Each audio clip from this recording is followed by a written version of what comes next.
in school, there was this quiet kid. Always sat alone. Never had a lunch. Just watched the rest of us eat. I didn't even know his name. But every day, he stared at my chips like they were gold. At first, I ignored it. But one day, I slid my bag of chips across the table and said, "Here. I'm full anyway." I wasn't. He smiled. Like really smiled. Like it lit up his whole face. Next day, I brought 2 bags. Then 3. Eventually, we started talking. His name was Malik. His mom was in the hospital.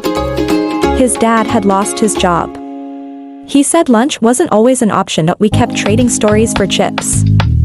It became our thing. Then one day, he didn't show up. Not the next day either. A week later, I heard he'd moved. No goodbye. No note. Gone. I felt weird. Like something unfinished. Years passed. I grew up. Moved on. Until last month, I walked into a tiny food truck downtown. Guess what it was called? Malik's Golden Bites.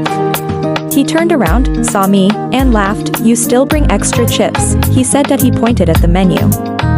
At the top it read, "Inspired by the kid who shared when no one else did." I didn't cry. Okay. I did. A little. So. Yeah, these chips? They're more than a snack. Sometimes, they're a connection. French fries.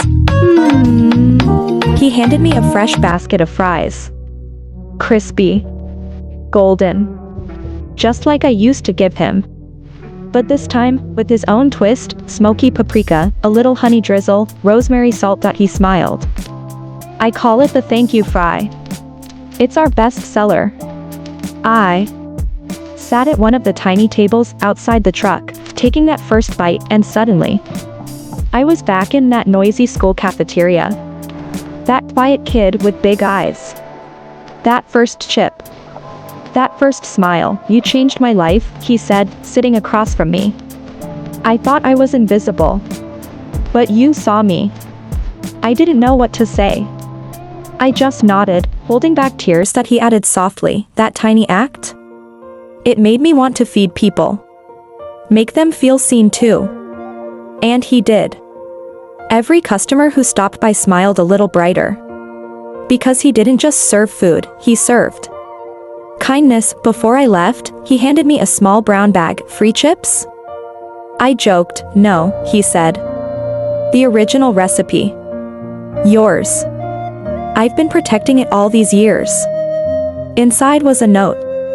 In his handwriting, "Share this with someone hungry, if for food, or just a little kindness." I still carry that bag.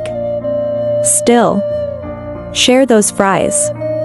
Because sometimes, a small chip can change someone's world. French